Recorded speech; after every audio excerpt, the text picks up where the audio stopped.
We don't want to look like Sifuna has come to be the bad boy in the show. But he's behaving what?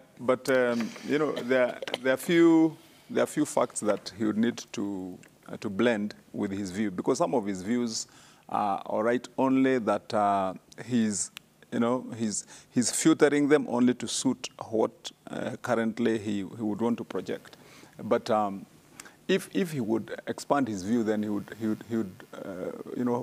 occupy the position he wants to occupy as a good, level-headed, foresighter of how we need to lead this country.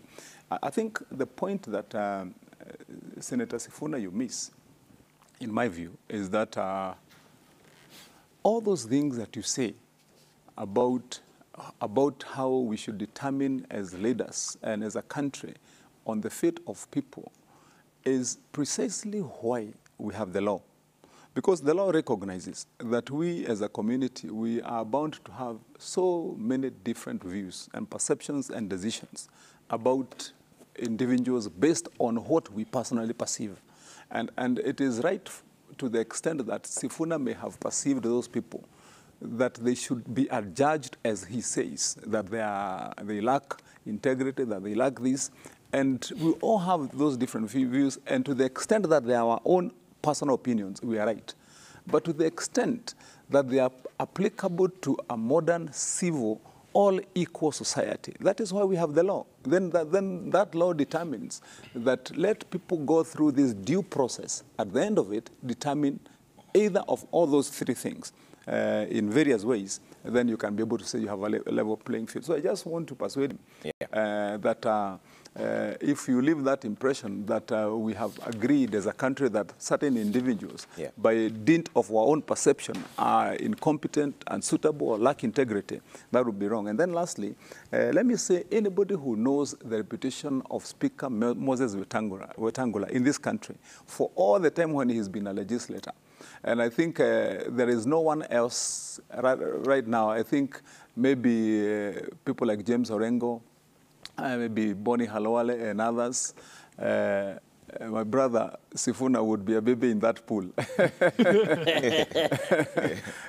So he would hardly talk about the capacity of Moses Wetangula. And if you told any person in this country that Moses Wetangula is a speaker to be brought a ruling or a determination by hand by the president to read, you would be faulting the intelligence of many people. People know the reputation of Moses Wetangula. One is a renowned senior lawyer in this country who has handled big cases and handled them successfully. Number two, as a legislator, who has done superb work. And the contributions of Moses Wetangula stand out in the Hansards of the House of Parliament in what he has said.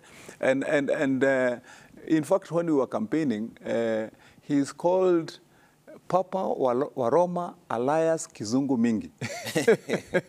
Because that guy is good in the mind. And so I don't intend to necessarily defend him, but I believe every Kenyan knows that Moses Wetangula is capable of reading and making his own mind.